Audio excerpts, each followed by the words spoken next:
Good morning friends, welcome to all of you in the defence classes. दोस्तों, ये math series का दूसरा lecture है और जैसे कि हमने लास्ट लेक्चर में आई के बारे में पढ़ा था, अब हम इस लेक्चर में मॉडुलस एंड आर्गुमेंट के बारे में डिस्कस करेंगे, जिसका हिंदी में मतलब होता है मापांक और कोणांक। तो पहले हम डिस्कस करते हैं मॉडुलस के बारे में कि मॉडुलस होता क्या है। मॉडुलस हिंदी में इसे कहते हैं मापांक। तो दोस्तों, मॉडुलस का मतलब होता है, अगर हम इसे ग्राफिकली लैंग्वेज में समझें, जैसे सपोज करिए, ग्राफ तो आपने पहले भी पढ़ा होगा, जब आप निर्देशांक ज्यामिति पढ़ते हैं, कोऑर्डिनेट ज्योमेट्री, तो उसमें पॉइंट को हम कैसे रिप्रेजेंट करते हैं। जैसे हमें कोई पॉइंट एक्स वाई लेना हुआ, एक्स वाई, तो एक्स यहां से यहां तक की कोई डिस्टेंस है जिसे हमने एक्स एक्सिस पे लिया, वाई पॉइंट है जो एक्स एक्सिस से ऊपर की तरफ वाई डिस्टेंस पे है। तो जब इस पॉइंट को इससे मिलाते हैं तो जो दोनों पॉइंट के बीच की शॉर्टेस्ट डिस्टेंस होती है, ए यहां पर इस पॉइंट का मापांक को प्रदर्शित करेगी। अगर हम निकालें इसकी वैल्यू, तो इसकी वैल्यू आएगी पाइथागोरस थ्योरम से √x² प्लस y²। तो इसी तरीके से जब हम कोई कॉम्प्लेक्स नंबर दिया है z = x + iy, इसके मापांक को जब लिखना होगा तब हम लिखते हैं mod z = √x² plus y²। जहां पर x क्या है, रियल पार्ट है, तो आप इसे लिख सकते हैं रियल का स्क्वायर। y क्या है, इमेजिनरी नंबर का पार्ट है, तो इसे लिखेंगे प्लस इमेजिनरी का स्क्वायर, या काल्पनिक का स्क्वायर भी लिखते हैं। निकालना बहुत सिंपल होता है। ए हमेशा इसके जो √x² प्लस y² है, ये हमेशा इसकी वैल्यू को दिखाती है। जैसे हमने कोई कॉम्प्लेक्स नंबर लिया, एग्जांपल के लिए 2 - 3i, हमसे पूछा गया इसका मॉडुलस कितना होगा, तो हमने सिंपली कर दिया z = √2² प्लस 3²। 2 का स्क्वायर 4, 3 का स्क्वायर 9, आगे वैल्यू √13, मॉडुलस आ गया इसका। अब कोई दूसरा एग्जांपल लेते हैं, suppose z = 3 - 4i, mod z की वैल्यू कितनी आएगी, √3² प्लस 4² √25।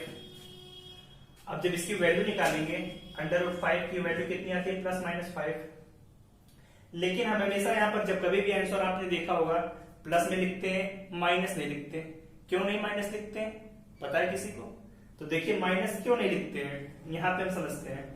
जो √x² प्लस y² है, ये इसके मापांक को दिखा रही है, जो कि एक सेंटर से इसकी दूरी है, और दूरी कभी भी माइनस में नहीं होती। इसीलिए हमेशा जब हमें आंसर लिखना होता है, हम लिखते हैं +5, कभी भी -5 नहीं लिखा जाता। समझ में आया दोस्तों? कभी भी आपको लिखना है तो ये आपका आंसर +5 ही होगा, -5 आपका आंसर नहीं होगा। तो मापांक में आपको यही जानना था। अब मापांक की कुछ प्रॉपर्टी होती हैं जिनके बारे में आपको पढ़ना है, और उन प्रॉपर्टी पर बेस्ड क्वेश्चन ही आपसे एग्जाम में पूछे जाते हैं। तो सभी नोट करिए, प्रॉपर्टीज ऑफ मॉडुलस, मापांक के प्रगुण।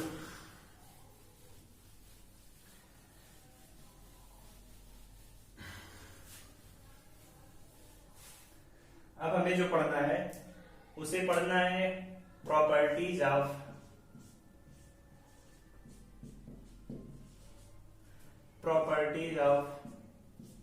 मॉडुलस, जिसे हम कहते हैं मापांक के गुण।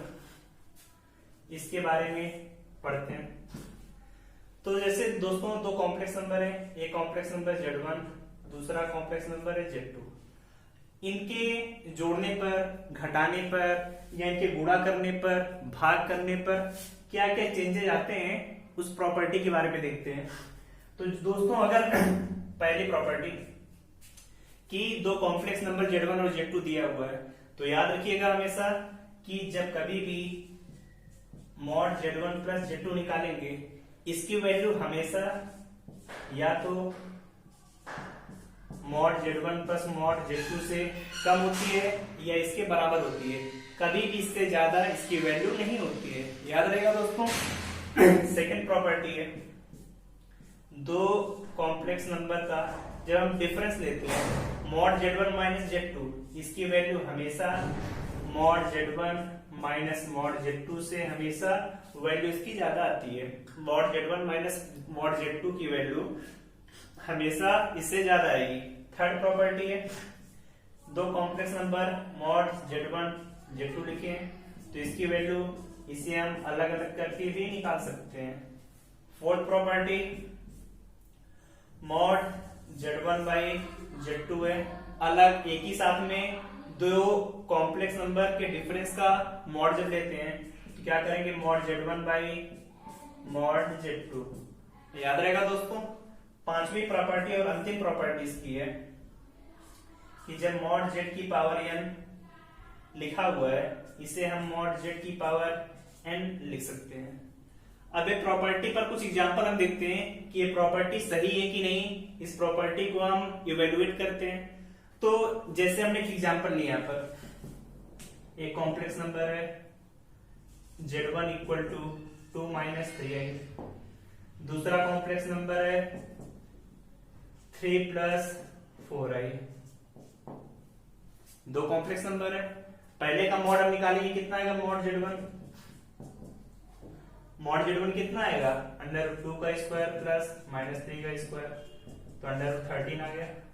मॉड Z2 निकाला, 3 का स्क्वायर 9, 4 का स्क्वायर 16 आ गया √25। अब दोनों को जोड़कर देखते हैं, Z1 प्लस Z2 जोड़ने पर कितना आएगा, 5 प्लस i आएगा। अब इस पूरे का मॉड लेंगे, mod Z1 plus Z2 √5, 25 plus 1 √26 निकाल लिए दोस्तों। अब देख रहे हैं यहाँ पर जो मॉड Z1 प्लस Z2 की वैल्यू आ रही है √26 और मॉड Z1 की वैल्यू √13, मॉड Z2 की वैल्यू √25 का मतलब 5। तो यहां से हमें पता चल रहा है कि मॉड Z1 प्लस Z2 की वैल्यू हमेशा यहाँ पे क्या आ रही है, Z1 प्लस Z2 से कम आ रही है। तो एक पॉइंट हमें याद रखना है, यही हमने ऊपर भी पढ़ा है, कभी भी इसकी वैल्यू बराबर भी आ सकती है, मैक्सिमम केसेस में इसकी वैल्यू हमेशा इससे कम ही होती है। तो दोस्तों याद रहेगा, पहली प्रॉपर्टी आपकी प्रूफ हो गई। इसी तरीके से आप इसी एग्जांपल से बाकी सभी प्रॉपर्टी को प्रूव कर सकते हैं। तो आप इसी एग्जांपल से आपका वर्क है सेकेंड, थर्ड, फोर्थ, इन सभी प्रॉपर्टी को आपको प्रूव करना है। अब इन प्रॉपर्टी पर एग्जाम में क्वेश्चन कैसे आते हैं, हम वो सभी क्वेश्चन को डिस्कस करते हैं। तो नोट करिए आप चलिए सभी।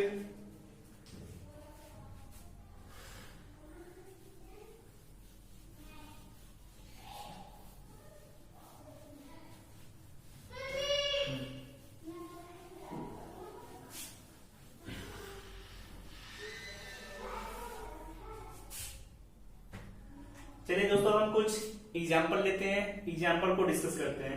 जैसे हमने एक एग्जाम्पल लिया, mod 2 minus i upon 1 plus i plus में 1 minus 2i upon -1 minus i। इस पूरे का आपको मापांक निकालना है। तो मापांक आप इसका कैसे निकालेंगे, निकाल कर बताइए आप सभी।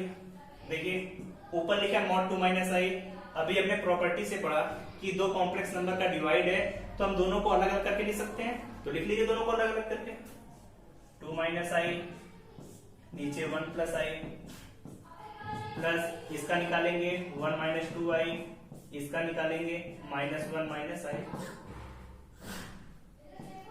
इतना लिखा। अब प्रॉपर्टी तो हमने पढ़ा है, मॉड निकालना पता ही है। √2 माइनस i का कितना आ गया, 2 दूना 4 प्लस 1 √5, 1 √1 प्लस √1 √2 आ गया। इसी तरीके से इसका निकाला कितना आएगा,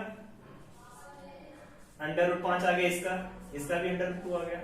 दोनों को जब जोड़ेंगे बेस बराबर है, ऊपर क्वांटिटी जुड़ जाएंगे, √2 √5 प्लस √5 जोड़ने पे कितना आएगा, 2 √5 बाई √2।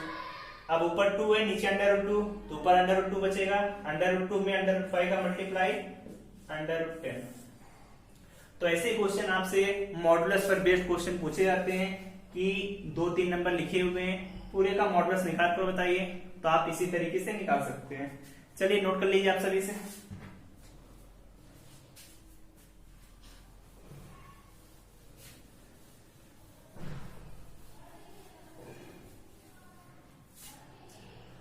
दोस्तों अब आप एक पॉइंट नोट करके लिख लीजिए, जो क्वेश्चन आपको बताने जा रहे हैं एक क्वेश्चन बहुत इंपॉर्टेंट है। अभी लास्ट ईयर एनडीए में भी ये क्वेश्चन पूछा हुआ था कि इस क्वेश्चन का सोल्यूशन आप कैसे करेंगे। तो देखिए, जैसे अभी हमने आपको प्रॉपर्टी नंबर 1 बताई थी कि मॉड Z1 प्लस Z2, इसकी वैल्यू हमेशा mod Z1 plus mod Z2 से हमेशा कम होती है। इसी प्रॉपर्टी पर बेस्ड क्वेश्चन था जिसे आपको हम बताने जा रहे हैं। ये क्वेश्चन है, नोट करिए सभी। लिखा है मॉड Z माइनस 2 की value less or equal to 5 है, और आपसे पूछ रहा है मॉड Z प्लस 5 की मैक्सिमम वैल्यू कितनी होगी। जिन्हें दोस्तों पता है इस क्वेश्चन को सॉल्व करिए, वीडियो यहीं पर पॉज करके। जिनका नहीं आ रहा है तरीका भी आपको बता रहे हैं कि कैसे आपको करना है, तो सॉल्व करिए सभी। अब देखिए, जिनका सॉल्व हो गया अच्छी बात है, जिनका नहीं हुआ उन्हें हम बता रहे हैं कैसे सॉल्व करेंगे। कितना लिखा है यहाँ पर, मॉड Z प्लस 5 की वैल्यू निकालनी है, और ऊपर दिया मॉड Z माइनस 2 की value less or equal to 5 है। तो दोस्तों आपसे पूछा क्या है यहाँ पे, मॉड Z प्लस 5। तो दोस्तों आप सभी मॉड Z प्लस 5 को इस तरीके से लिख सकते हैं, मॉड Z माइनस 2 प्लस 7। एक ही चीज लिखा हुआ है, 7 में से 2 जाएगा 5 आएगा, ये तो यहाँ पर लिखा हुआ है। अब प्रॉपर्टी देखिए यहाँ पर क्या है, मॉड Z1 प्लस Z2, इसकी वैल्यू हमेशा Z1 प्लस Z2 से कम होती है, तो आप इसे लिख सकते हैं mod Z minus 2 plus 7 less or equal to mod Z minus 2 plus mod 7। Mod Z minus 2 की वैल्यू तो आपको पता है कितनी है, 5 के इक्वल है, और 7 का मॉड लेंगे तो 7 ही आएगा। तो यहां से आपको पता चला 7 प्लस 5 12। तो मॉड Z माइनस 5 की, मॉड Z प्लस 5 की जो मैक्सिमम वैल्यू है वो कितनी है, लेस आर इक्वल टू 2। अधिकतम वैल्यू इसकी कितनी हो सकती है, 12। तो आपका आंसर हो जाएगा मॉड Z प्लस 5 की मैक्सिमम वैल्यू किसके बराबर है, 12 के बराबर है। सॉल्व कर लेंगे दोस्तों इस टाइप के। अब ऐसा ही क्वेश्चन आपको दे रहे हैं जो आप सभी को सॉल्व करना है, और कमेंट में आप सभी को इसका आंसर भी बताना है कि आंसर कितना आया।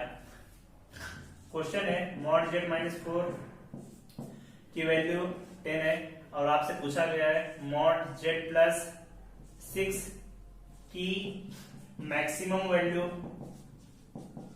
कितनी होगी।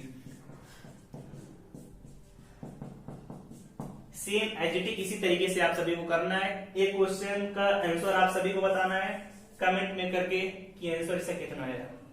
चलिए दोस्तों नोट कर लिए सभी, इसके आगे आपको बताते हैं इसमें फिर।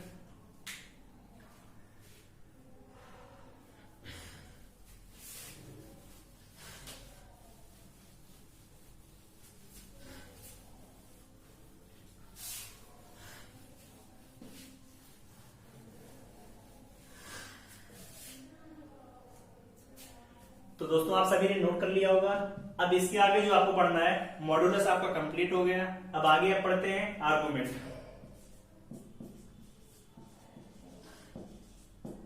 कोणांक। दोस्तों अगर बात करें आर्गुमेंट की, तो आर्गुमेंट बहुत इंपॉर्टेंट है, और एग्जाम में जो मैक्सिमम क्वेश्चन आते हैं इसकी पॉसिबिलिटी काफी ज्यादा होती है। एयरफोर्स, नेवी, एनडीए में। एयरफोर्स की बात करें तो एयरफोर्स में इस क्वेश्चन में क्वेश्चन तो सिंपल होता है, लेकिन मिस्टेक होने के चांसेस बहुत ज्यादा होते हैं। तो इसीलिए हम इसे डिटेल में पढ़ते हैं, पहले से कॉन्सेप्ट के बारे में जानते हैं कि आंसर आपको कैसे निकालना है, फिर उसे वेरीफाई कैसे करना है वो भी आपको बताते हैं। तो आप सभी नोट करिए आर्गुमेंट कोणांक। तो आप सभी इसके लिए आप सभी ने कोऑर्डिनेट ज्योमेट्री पढ़ी होगी। तो कोऑर्डिनेट ज्योमेट्री में जब कभी आप ग्राफ बनाते हैं तो आप सभी ने पढ़ा होगा एक्स एक्सिस, वाई एक्सिस होता है कोऑर्डिनेट ज्योमेट्री में। लेकिन जब हम बात करते हैं कॉम्प्लेक्स नंबर की, तो कॉम्प्लेक्स नंबर में एक्स एक्सिस को लिखते हैं रियल एक्सिस, और जो वाई एक्सिस होता है इसे लिखते हैं इमेजिनरी एक्सिस। दोस्तों याद रहेगा सभी को, real axis, imaginary axis. Point same उसी तरीके से होते हैं। पहले कोऑर्डिनेट में दोनों प्लस प्लस, दूसरे कोऑर्डिनेट में x माइनस है, y प्लस, तीसरे में दोनों माइनस, चौथे में x प्लस होता है और y माइनस होता है।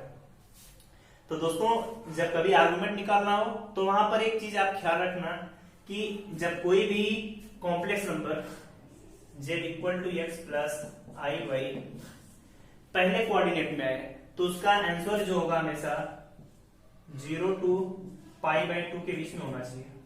ये आंसर पॉइंट आपको याद रखना है।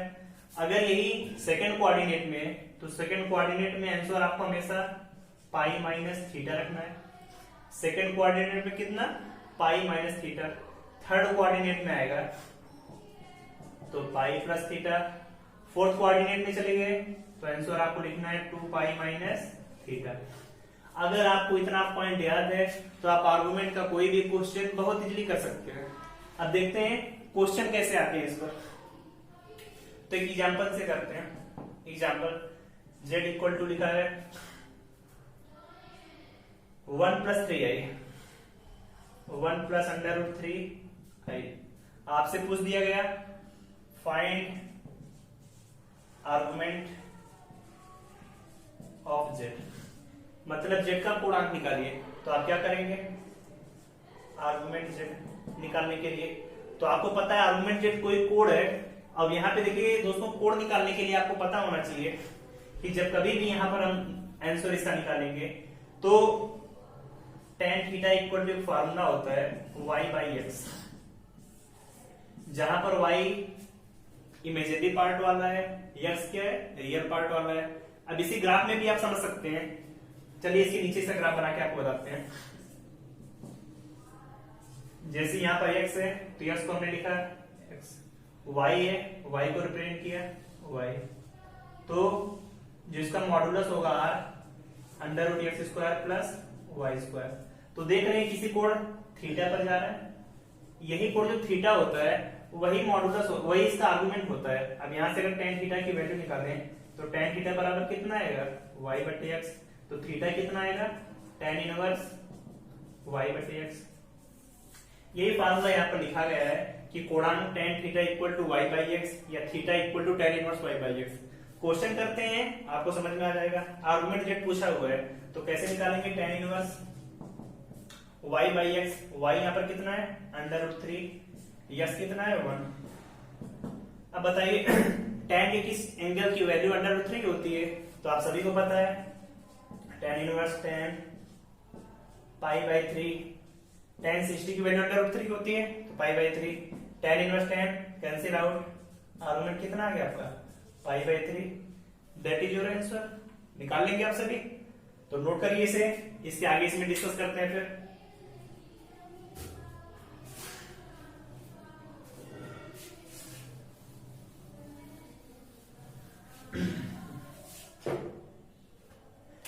अगला एग्जांपल नोट करते हैं, z equal to -1 minus √3i।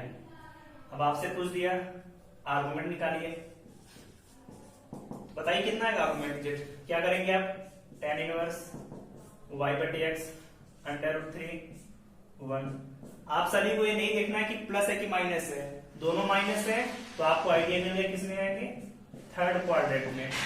और कभी भी कोई चीज थर्ड क्वाड्रेंट में आती है तो आंसर आपको कितना आता है, पाई प्लस थीटा। तो पहले यहां से आंसर आपको पता चला π/3 आएगा, ये tan 60 की वैल्यू होती है। लेकिन आंसर में आपको क्या लिखना है, पाई प्लस थीटा। तो आंसर आएगा आपका पाई प्लस π/3। आंसर आ गया 4 π/3। यहां पर गलती लोग यही करते हैं कि आंसर इसका कैसे निकालते हैं, tan इनवर्स -√3 -1, दोनों माइनस माइनस है तो माइनस को काट दिया, √3 की वैल्यू लिख दी यहाँ पे π/3। ऑप्शन में आपको भी मिलेगा, लेकिन ये आंसर आपका गलत है। आंसर आपका सही कौन सा है, 4 π/3, क्योंकि ये जो पॉइंट है ये किस में आएगा, थर्ड क्वाड्रेंट में। और कोई भी चीज थर्ड क्वाड्रेंट में आती है तो एंगल क्या होता है हमेशा, पाई प्लस थीटा। याद रहेगा दोस्तों। एक क्वेश्चन इसी पर और बेस्ट करते हैं।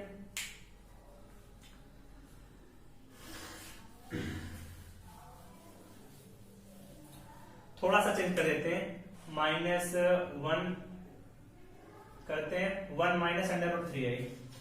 अब देख रहे हैं 1 माइनस √3i, पहला प्लस है दूसरा माइनस, किस क्वाड्रेंट में आएगा? फोर्थ क्वाड्रेंट में। और फोर्थ क्वाड्रेंट में एंगल कितना होता है? 2 पाई माइनस थीटा। तो पहले आप आर्गुमेंट यहां से निकालिए, tan इनवर्स y बटे x √3/1। आप कभी भी साइन मत देखिएगा कि एक प्लस एक माइनस में, पहले साइन देखकर सिर्फ क्वाड्रेंट का पता लगाइएगा कि फोर्थ क्वाड्रेंट में, फिर आंसर आपका सीधे आ जाएगा। अब √3 π/3 की वैल्यू होती है, तो आप यहाँ पे सीधे ले सकते हैं 2 पाई माइनस π/3। आंसर कितना आएगा? 5π/3। तो इस तरीके से आप किसी भी पॉइंट या कॉम्प्लेक्स नंबर दिया है उसका आप आर्गुमेंट आसानी से निकाल सकते हैं। कोई भी पॉइंट है, पहचानिए किस क्वाड्रेंट में, क्वाड्रेंट पता चला, सीधे आपका आंसर। एक एग्जांपल लास्ट आप सभी के लिए दिया, -1 -i। इसका आर्गुमेंट आपसे पूछा जा रहा है कि आर्गुमेंट जेड कितना होगा, तो वही करेंगे आप। Argument Z tan inverse -1 -i किस क्वाड्रेंट में? थर्ड में आ गया आपका। tan इनवर्स y बटे x 1/1। अब पता है tan 45 की वैल्यू कितनी होती है? 1 होती है। तीसरे में, तो तीसरे में एंगल कितना आएगा? पाई प्लस थीटा, तो पाई प्लस π/4। आंसर आ गया आपका कितना? 5π/4। तो इस तरीके से आप इजीली इसका आंसर निकाल सकते हैं दोस्तों। बाकी अब आर्गुमेंट की क्या क्या प्रॉपर्टी होती है, उस पर बेस्ड कैसे क्वेश्चन आते हैं, इस चीज को डिस्कस करते हैं। और आर्गुमेंट की जितनी भी प्रॉपर्टी है सब की सब मोस्ट इंपॉर्टेंट प्रॉपर्टी है। तो आप सभी चलिए नोट करिए, properties of argument. Properties of argument. पूर्णांक के क्या क्या प्रॉपर्टीज होती हैं, इसके बारे में हम सभी डिस्कस करते हैं। तो प्रॉपर्टीज आर्गुमेंट याद रखिएगा हमेशा कि जो आर्गुमेंट होता है लॉग की प्रॉपर्टी को हमेशा फॉलो करता है। अब आप सभी को लॉग के बारे में बेसिक पता होगा कि लॉग के 3 फार्मूले होते हैं। पहला फार्मूला आपको पता है log m इंटू n, कितना आएगा? log m plus log m। Second है log m/n, तो वैल्यू आएगी log m minus log m। Third property आप पढ़ते हैं log m की पावर n है, तो इसे लिखते हैं n log m। इसी तरीके से जब आर्गुमेंट के प्रॉपर्टी के बारे में डिस्कस करते हैं तो जहां पर m इंटू n लिखा है आपको यहाँ पर सिर्फ z1 और z2 लिखना है। जैसे लिखकर लिखते हैं फार्मूले से, आर्गुमेंट z1 इंटू z2 दिया है, तो इसका कितना आएगा? Argument z1 plus argument z2। जिन्हें भी लॉग वाले फार्मूले पता है वो सभी इस फार्मूले लॉग के याद है, तो आप आर्गुमेंट के फार्मूले एग्जैक्टली वहां से नोट कर सकते हो। सेकेंड है आर्गुमेंट z1 बाई z2, तो क्या लिखेंगे? Argument z1 minus argument z2। Third है आर्गुमेंट z की पावर n, तो आप लिखेंगे n आर्गुमेंट z। अगर आपको इतने पॉइंट पता है तो इस पर बेस्ड क्वेश्चन आप बहुत इजीली तरीके से कर सकते हैं। अब जैसे इस पर एक दो क्वेश्चन भी आपको बताते हैं कि कैसे क्वेश्चन एनडीए में पूछे जाते हैं। इसकी प्रॉपर्टी पर ज्यादातर क्वेश्चन आपके या तो एनडीए में आते हैं या तो नेवी में आते हैं। चलिए एक क्वेश्चन आपको देते हैं, सभी इसका आंसर निकाल कर बताइए। -1 - i की पावर 50 का कोणांक या आर्गुमेंट निकालिए। आर्गुमेंट कोणांक निकालिए,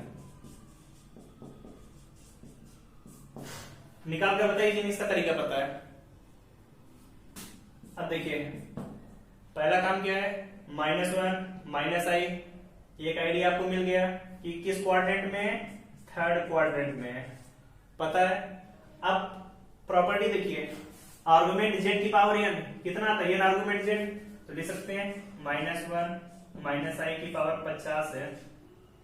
जब इसका आप आर्गुमेंट निकालते हैं तो लिख सकते हैं 50 इंटू आर्गुमेंट -1 - i। सही यहाँ तक कर लेंगे, यहाँ तक फिर क्या करेंगे? 50 आर्गुमेंट इसका निकालना है, तो आप सभी को पता है tan इनवर्स -1 - i 1/1 पहले ही बताया कि माइनस सिंबल से मतलब नहीं है, माइनस है पता है तो आपको थर्ड कोऑर्डिनेट में, बस आपके लिए इतना इनफ है। आंसर कितना आएगा 50। अब देखिए इनका कैसे, 1 किसकी वैल्यू होती है, π/4 की, थर्ड में तो आंसर आपका आएगा पाई प्लस π/4, यही करेंगे। 180 में π/4 जोड़ दिए, आंसर कितना आएगा यहाँ से 50 इंटू 5 π/4। अब आगे करते हैं, 50 में 5 का मल्टीप्लाई 250 π/4, 250 π/4। और याद रखना है एंगल हमेशा जो भी होता है 0 से 2 पाई के बीच में आपको रखना है, लेकिन यहाँ पर तो एंगल 250/4 आ रहा है, तो आप क्या करेंगे,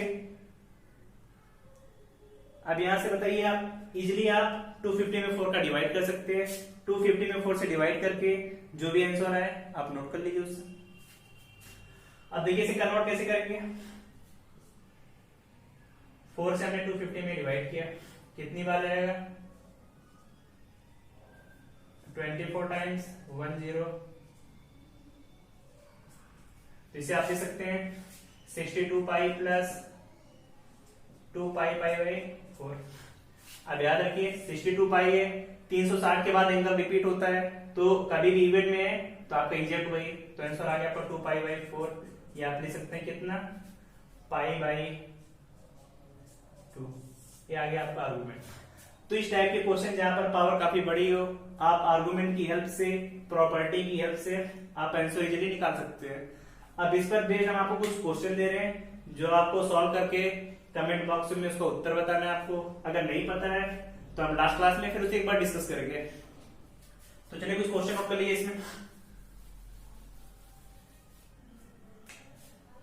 ये आपके लिए होमवर्क है, -i-1 -√3 i की पावर 100 बाई -1 माइनस i की पावर 50 का आर्गुमेंट निकालिए।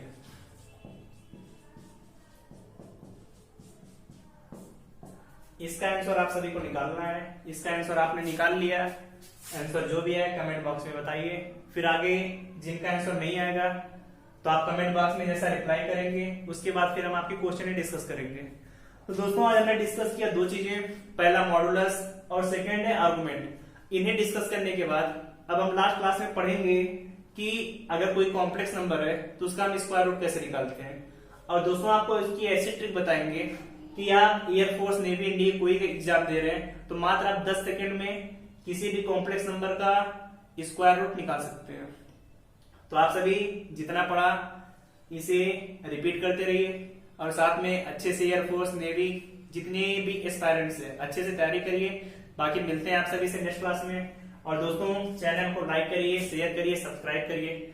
थैंक यू दोस्तों।